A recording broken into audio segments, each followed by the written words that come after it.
Et un petit matin de plus ici au Bijagos. Tous les jours, tous les jours, tous les jours. Un lever de soleil magnifique et un coucher de soleil qui ne l'est pas moins. Quelle chance d'être ici. Bye bye Canabac. Là c'est le départ, le vrai. Il n'y avait pas de faux départ mais là on n'y reviendra plus. Les filles étaient sur la plage, elles ramassaient des coquillages, elles m'ont fait au revoir. Au revoir les filles. Nous on va là-bas. On profite du vent de marée. Cap direct sur l'objectif. On marche à 5 nœuds même là, poussé par la marée bien sûr. Et ce petit vent qui nous inspire. L'objectif c'est en face, on connaît. On est au milieu du canal. Hop, un poisson volant. Derrière nous, Canabac ou Roxa, c'est ce nom. Alors le programme du jour, c'est celui de tout voyageur. Il va falloir faire la lessive sur tous les draps, puis prévoir les courses, voilà, l'avitaillement pour la traversée. Demain, aller faire le visa de sortie. Et puis après, bye bye. La météo, ce matin j'ai checké ça vite fait. C'est un vent pas trop violent, hein, dans les 10 nœuds. Pour partir, s'éloigner des côtes de Guinée-Bissau. C'est pas grave. On va y aller de toute manière. On ne va pas attendre une bonne fenêtre ou pas de fenêtre. La mauvaise fenêtre serait vraiment soit le pas de vent du tout, soit la tempête. Mais c'est ni l'un ni l'autre, donc on y va. On va y aller. Il y a 2-3 jours, il faut faire les compléments de carburant, les compléments d'eau évidemment. Enfin, toujours la même routine. Voyageur à la voile. Je la refais au cas où l'on ne m'est pas bien entendu à cause du vent et du... Alors, arrivé à Punta Cana, les 2 jours à venir seront assez chargés. Qu'est-ce qu'on a à faire? La lessive. Marianne m'a proposé de la faire à l'hôtel en amenant ma lessive. Réceptionner l'avitaillement qui normalement a dû arriver depuis vendredi, quoi, les fruits et légumes. Parce que demain, donc le visa de sortie. Puis après, l'eau, le carburant, les compléments et le départ dans la foulée. Voilà le programme, là il y a 2 jours un petit peu chargé, et puis un complément d'avitaillement de course en boitage, surtout ici à Boubac, chez mon ami, comment il s'appelle déjà là? J'ai oublié le nom de mon ami, mais c'est un nom un peu spécial, Girobay. Voilà le programme des 2 jours à venir. Complément de gasoil. Alors, comment ça se passe? Comment fait-on? C'est très simple. Là j'ai un filtre, enfin 2 filtres, et j'ai un filtre à eau et un filtre à tout, quoi, particules, que je mets dans un gros entonnoir. Je transvase grâce à la branlette. Pardon, mais ça s'appelle comme ça, j'y suis pour rien. C'est un tuyau avec une bille. Pour ceux qui ne connaissent pas, évidemment, il y a une bille là. On secoue le tuyau très fort, ça fait appel d'air. En surélevant le bidon par rapport à l'orifice de remplissage, ça coule là dans le tuyau. On va voir ça. Je branle bien fort.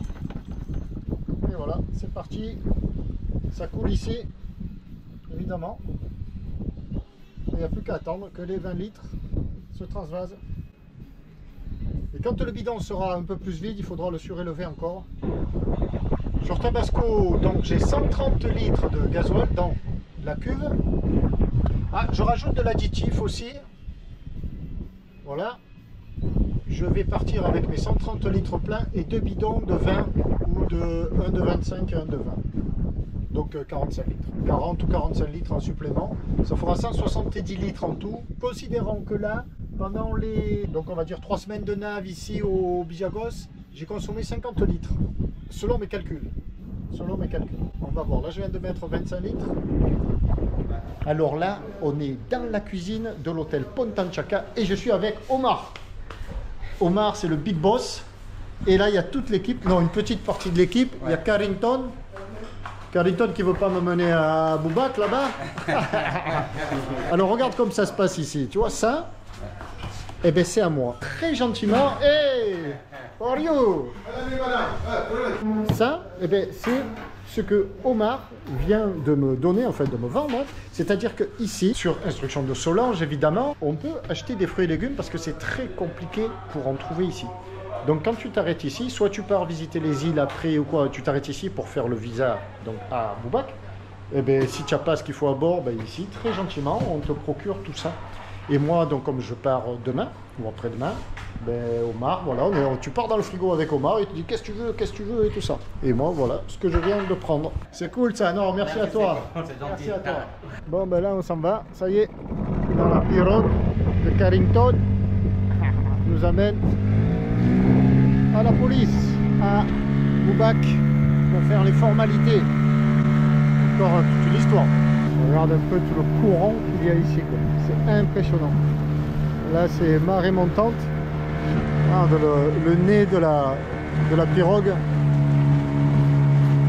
C'est pour ça qu'avec mon annexe, venir ici et mon 4 chevaux, c'est chaud. C'est chaud. Courant incroyable. Bye bye Boubac. Le tampon est sur le passeport. C'est parfait. Bye bye bye bye.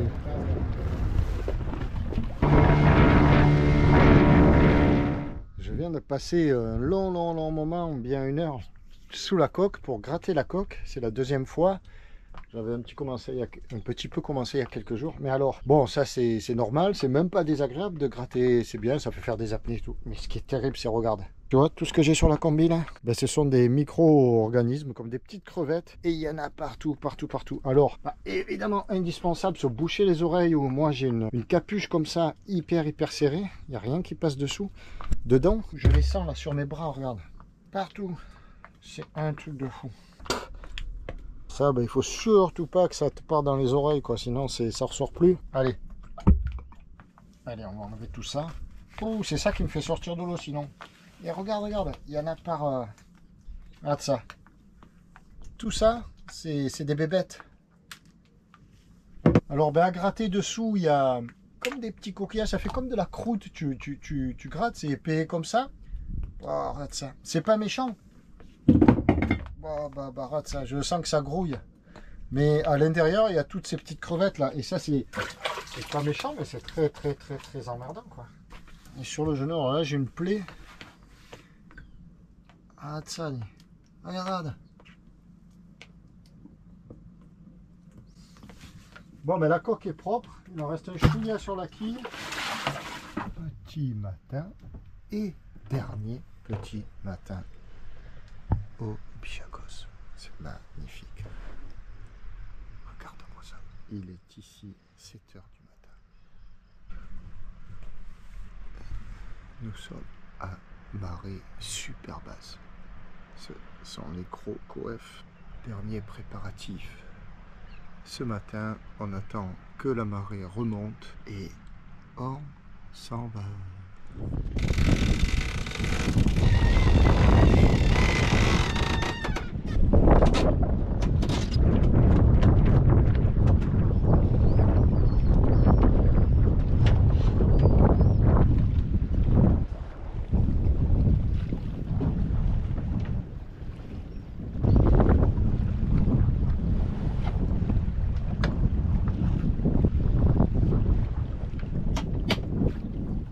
Et voilà, annexe sur le pont.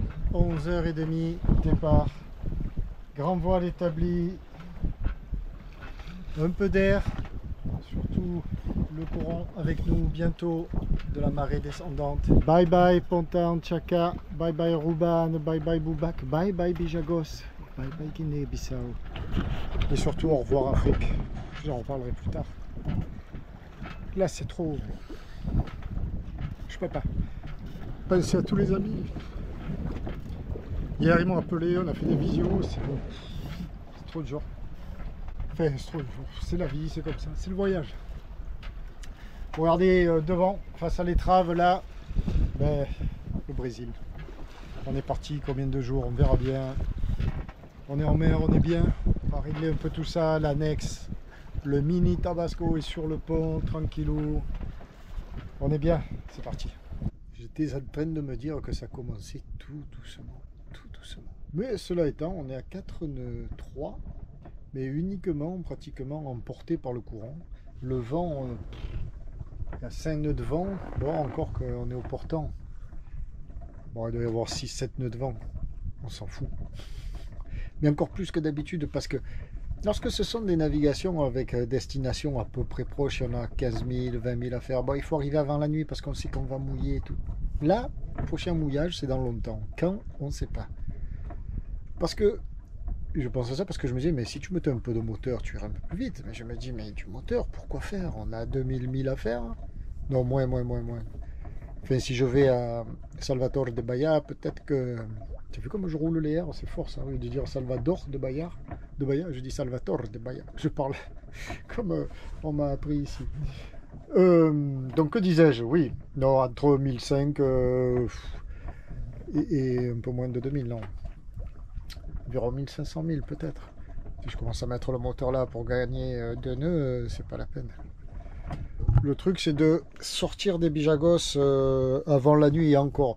En dessous d'Orango, là, on longe l'île d'Orango, là. Il y a pas mal de récifs encore. Et de haut fond. Sur, je sais pas, 10 000 de large. Donc on va se la nommer entre eux. Bon, que ce soit de jour ou de nuit, on marque, on s'en fout, on se fie à la carte. Et il est hors de question que je mette le moteur, on avance, on glisse. Le tout, ça serait de sortir, oui, aussi d'ici, avec toujours de la mer portante.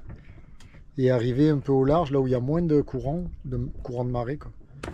Même s'il n'y a plus de vent, au moins on fera du surplace. Mais, parce que là, si jamais d'un coup le courant s'inverse, on remonte. Hein. Il n'y a pas de vent. Mais c'est cool. On est parti. Et 14h30, on est parti à midi, 11h30. Donc 15h, il est 15h. C'est 2h30. Je charge les derniers podcasts. J'ai encore un peu de réseau et un peu de data, donc j'en profite. Dans la foulée, mon état d'esprit. Mon état d'esprit au début de cette grande navigation quand même. Mais je suis hyper serein. Je suis hyper content. Sans excitation. Je crois que sérénité, c'est le mot qui va bien. C'est à la fois une joie interne contenue, mais sans excitation qui ressemblerait un petit peu à de la précipitation de participer, quoi. Pas du tout. Et alors, ce qui m'inquiète presque le plus, c'est qu'il y a mais vraiment aucune... ce qui m'interpelle le plus chez moi, je ressens ça, j'observe ça, c'est qu'il n'y a aucune... pas d'appréhension. Il n'y a aucune appréhension, même pas une toute petite. Je dis souvent, moi, dès qu'on passe le môle du port, ben, on a un petit peu d'appréhension, on prend la mer, c'est pas anodin partir en mer et tout. Là, je me demande ce qui se passe. Je pars, ouais, quand même, faire la transat, traverser l'océan, et j'ai même pas la moindre petite appréhension. Alors peut-être ça vient du fait que je suis tellement content de mon parcours ici en Afrique de l'Ouest et qui est très naviguer ici est très piégeux. Et contourner tout ça en solitaire. Et tout ça, ce sont ici alors ce sont les courants. Et, bonjour, je suis Karim Rissouli et vous écoutez C'est ce soir, un podcast de France Télévisions. Bonne écoute. Non, j'ai pas dit que je voulais l'écouter. Lui il se lance tout seul à la fin du téléchargement. Les risques ici, les dangers, les pièges, ce sont ici les bancs de sable, la marée, les mangroves. Plus haut, en naviguant le long de la côte, Gambie, dans les fleuves, pareil, quoi. Je les ai tous faits, hein. Les entrées, les passes, et après les filets, les perches, les casiers, les bouteilles, tout ce qui flotte, tout évité. J'ai navigué plusieurs nuits, je suis descendu de Dakar, remonté à Dakar, enfin j'en ai fait des allers-retours. Tout ça, j'ai eu quelques péripéties, attention, hein, je dis pas que, mais c'est fini, et ça s'est bien passé. Tabasco et moi, on repart, on a eu des soucis techniques, et on repart comme neuf là. Bon, le bonhomme pas trop, j'ai mal à l'épaule là, wow, c'est une horreur. Mais je fais avec. Mon état d'esprit, c'est que je vais surtout me reposer. Enfin, ouais, non, je vais pas dire j'espère que je vais me reposer. J'en suis sûr, je vais me reposer, quoi. C'est vraiment. Là, tu vois, si je partais à Orengo, comme quand je suis parti il y a une dizaine de jours, je regarderais la montre. Je me dirais, oh là là, il est déjà 15 heures, il nous reste 4 heures de visite, de jour, il faut mouiller avant 4 heures. Mais où vais-je mouiller? Je prendrai la carte, je regarderai la carte et tout, les mouillages potentiels, la mangrove, le fond, tout. Là, mais je suis bien. Je mouille pas avant 15 jours minimum. Donc, quand on marche à 2 nœuds, 3 nœuds, 4 nœuds, ça fera quoi? Une nuit de plus en mer, Oh, je suis bien. Il y a juste les esquifs, les hauts fonds à éviter là en sortant. Ça, c'est dans 3-4 heures. Il fera un peu de nuit, ouais. Et après, c'est l'état d'esprit. Le voilà. Oui, faire la sieste aussi, trop beau. Regarde ça, impressionnant. Il est 16 h. Hein, il n'y a pas un pet de vent. Si je mets le pilote, il tient pas son cap. Et pourtant, on n'est pas à l'arrêt. On est à 3 nœuds 2. Ah, on est à 3 nœuds 1, 3 nœuds 2, 3 nœuds 3, 3 nœuds 4. Donc on avance. Même pas de pilote parce que sinon il tient pas le cap. Donc là, on se laisse porter par le courant. Un peu comme si on était au mouillage, mais pas immobile. C'est le mouillage pas immobile. Et je laisse dérouler. Bon, j'ai la grande voile haute. Je la laisse, que s'il y a un souffle d'air qui arrive, elle sera là. C'est pas impossible qu'il arrive. Et on va voir. Il y a encore 2 heures de marée descendante. Donc on peut faire encore 5 à 6 000 hein, comme ça. Et je laisse glisser, ça glisse. On fait de la luge. Génial. 5 nœuds 5 de vent apparent. Et là on est reparti. On va chasser un nœud. Tellement de courant que j'avais réglé le pilote sur niveau de réponse 2, il n'arrive pas à tenir là, il fait des écarts de 40 degrés. On va régler ça à nouveau, mais c'est fabuleux, c'est reparti. Waouh, on marche à 4 nœuds 8. D'un coup on a pris 2 nœuds et demi de vitesse dû au vent. Oh, c'est génial. Et en plus il fait un peu meilleur parce que je te dis pas la chaleur. Enfin si, justement, je te dis la chaleur. Il fait très très chaud.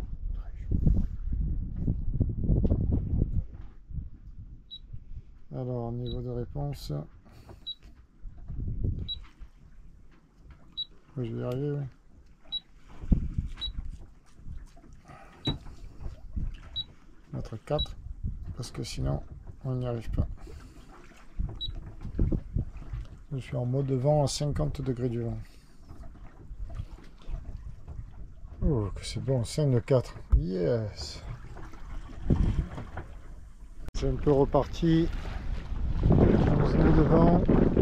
On contourne cette grande barrière rocheuse que l'on avait déjà longée quand nous étions allés à Orango, là-bas. Donc là, sur 7000 nautiques, il y a cette fameuse longue barrière rocheuse. On va la contourner et puis après on va virer de bord et puis longer la côte. Et le principe, c'est de rester le plus nord possible quand même dans les 2 premiers tiers de la traversée, en limite de zone de vent, parce qu'en dessous il n'y a plus de vent. Alors jongler avec ça, mais là d'abord aujourd'hui la question c'est de se déhaler des îles. Là c'est assez inespéré, on touche un 15 nœuds de vent, 14,5, on marche à 5 nœuds 9 avec toujours du courant pour nous. On déborde la barrière, on le voit là. Là on est parti d'en haut là, et on est en train de... Là on sort de cette fameuse barrière là, et on sort des îles. Bon là il y a encore des tas de rochers, je vais obliquer là si je peux, parce que le vent il vient... D'où il vient le vent? Il vient de là, ça va être compliqué là. Parce que tout là on voit c'est piégeux. Et après l'objectif c'est de piquer par là quoi. Alors question logistique, l'avitaillement, je crois que j'en ai parlé un peu ce matin. Je vais me mettre à l'abri de l'air. Je te montre un peu comment on marche bien. Très joli, très joli. Oh, c'est le top là, ça se passe bien. Donc question logistique, bon l'avitaillement c'est une chose, on en a parlé. J'ai vraiment tout ce qu'il faut, sauf du frais évidemment. Je n'ai pas de viande fraîche, j'ai pas de congélateur à bord. J'ai un frigo petit, enfin petit, normal. Mais je voulais pas de viande, j'en mange pas beaucoup, j'en mangerai plus tard. Hein. Du poisson, je n'en ai pas non plus, peut-être vais-je pêcher. Mais tout le reste, j'ai 1 kilo de riz, des pâtes en veux-tu en voilà, des sauces, du thon, des sardines, j'ai même du pâté, j'ai 2 paquets de Crispol plus le pain que m'a donné Solange ce matin. Moi j'aime bien le Crispol, parce qu'après je me ferai pas de pain. Hein. Enfin voilà, mais je voulais parler plutôt de logistique. Logistique, bon le gasoil, full, plus 50 litres là sur le pont. L'eau, full, donc 290 litres en tout dans les 2 tanks. Et les bouteilles pour boire, j'en ai 58 litres et demi. 58 bouteilles d'1,5 litre. Donc ça nous fait plus de, si je mets 20 jours, de 2 bouteilles par jour. On est bon. Plus, hein. On fait plus que ça même. Et j'ai aussi 9 bonbonnes de 10 litres dans le coffre là. Ça c'est pour ma toilette. Voilà. Alors, je me lave à l'eau de mer et je me rince à l'eau douce. Donc je dois utiliser 3 litres, pas 4 litres, 3 litres pour me rincer, enlever le savon, tout ça. Et c'est bien agréable le soir de faire une bonne toilette. Alors là tu te dis, mais pourquoi il se fait pas la toilette à la douchette? Parce qu'après il faudrait remplir la cuve. L'eau avec laquelle je me rince, là, elle vient des robinets de jardinage, c'est de l'eau du puits, c'est pas de la super eau. Bon, j'en ai mis dans le tank, hein, bien javelisé. Mais là, elle est un peu verte, c'est un gars qui, pour m'aider, alors je vais pas l'engueuler, il m'a rempli les 4 bidons, il me les a menés à l'annexe. Et sur les 4, il y en avait 3, ils étaient verts. Il a mis de l'eau, enfin marron, pas vert, marron. Il a mis de l'eau boueuse, il n'a pas fait couler, tout ça. Alors j'allais pas dire, enfin oui, j'aurais pu dire non, on retourne au robinet, on fait couler, tout ça. Je me suis dit avec la javel ça va passer, et puis c'est juste pour me rincer, donc c'est pas grave, hein, c'est de l'eau du puits. Voilà, tu sais tout. On gambade, mon tabasco le bisou. Le premier, il est 18 h là, on est parti depuis midi. Ouais, 18 h 20, on est parti à 11h30, ça fait donc 8 h, 7h30 qu'on sont partis. On va attaquer la nuit dans un petit moment quand même, hein. Il est donc là 18 h, je viens de le dire. Cette fois, c'est bien parti. Bye bye Afrique, bye bye Bijagos, Sénégal, Gambie, au revoir les amis. Bonjour le nouveau continent. J'arrive, nous arrivons avec le Tabasque au premier coucher de soleil. 16 nœuds de vent. Oh là là là là là là, c'est juste le top. Bon, il souffle un peu dans le pif, mais tant pis, c'est pas grave. Le tout c'est d'avoir du vent. Nous, il faudrait qu'on parte par là, quand même.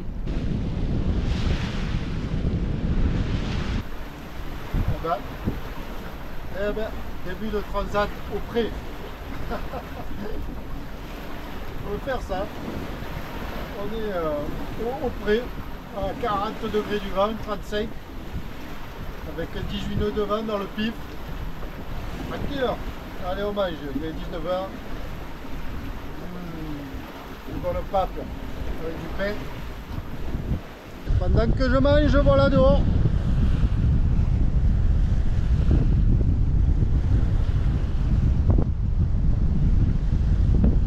On est bien, hein. Au moins on marche bien. On est à 5 nœuds 6. C'est top ça. Et je crois que là on subit plus trop l'effet du courant. Ça aussi c'est bien. De la marée quoi. Allez, on va manger. Spaghetti. Le point de minuit, minuit et demi. Alors il y a du linge aux fenêtres. Alors on marche bien, on marche à 5 nœuds là pour l'instant. Il y a 13 nœuds de vent, mais dans le pif de l'ouest. Et nous on doit aller à l'ouest. J'essaie de redresser par rapport au vent un maximum, mais on fera ça demain quand il fera jour davantage. Il ne faut pas faire trop de cap au sud, c'est ça le problème. À part ça, deux belles boulettes de début de soirée tout à l'heure. De quoi se mettre en colère. La première, je sais pas pourquoi, j'efface ma trace sur la tablette, sur Navionics. J'interromps la trace et je l'annule, je l'efface. Le roi des ânes quoi. Et la seconde, encore pire, que ça m'a mis les boules. Vu que j'ai l'annexe retournée sur le pont, bon c'est pas une excuse, hein, mais la mer était formée cet après-midi, en fin d'après-midi. Je ferme tous les hublots latéraux et je laisse les deux panneaux de pont qui sont sous l'annexe ouverts. Et ça n'a pas manqué, il n'a fallu qu'une seule vague qui tape fort, qui passe par-dessus le pont et me rentre des litres et des litres d'eau à l'intérieur. Ça n'était jamais arrivé. Alors je suis parti en ayant fait la lessive, en ayant fait faire la lessive à l'hôtel. Tous les draps étaient propres, bien parfumés, secs et tout. Et là, c'est rentré dans la cabine avant, un petit peu, et beaucoup dans le carré, sur mon lit de quart de veille là. Ce qui explique que là, oui, voilà, lui il sèche, les autres, je les ai fait un peu sécher. J'ai tout rincé à la micropore, quoi, enfin tout comme j'ai pu. J'ai fait sécher les coussins en simili-cuir là. Les matelas, fait tout comme j'ai pu et demain on fera bien sécher au soleil, enfin on mouillera à l'eau claire et on fera sécher au soleil. Enfin voilà, enfin bref. À part ça, ben, on marche bien là toujours, mais j'ai un petit peu dormi déjà, dès que je peux, je dors. Et là j'aperçois des lumières au loin, donc là-bas des grosses lumières, des chaluts sûrement, des pêcheurs. Enfin, ou un. Donc il faut rester attentif maintenant. Allez, à demain. Il est 2h20 du matin, voilà notre position. On est à 27 000, trentaine de milles des îles. Et devant nous, il y a 2 bateaux de pêche. On marche bien, on fait un cap pas trop mal. On a 5 nœuds là. Il y a 10-11 nœuds de vent. On est là, voilà, on est là. On est sur un bon cap là. Puisque nous, il faut qu'on reste au nord de l'équateur. Mais eh ben, il y a 2 bateaux de pêche, c'est-à-dire qu'il y a des lumières devant, grosses lumières. Alors il y en a une qui est sous nous et une au-dessus. Alors ils sont sûrement en action de pêche évidemment. Comment pêchent-ils? Je n'en sais rien. Voilà les préoccupations, alors que j'aurais besoin de me reposer un petit peu là. Est-ce que je passe entre les deux? Est-ce que je passe pas? Bon, ils sont assez distants, quoi. Il y a quelques milles entre les deux, mais voilà, les interrogations, les questions, et tu retournes ça dans tous les sens. J'y vais pas, je passe pas. Pour l'instant, je change rien. Il sera toujours temps au dernier moment de virer de bord.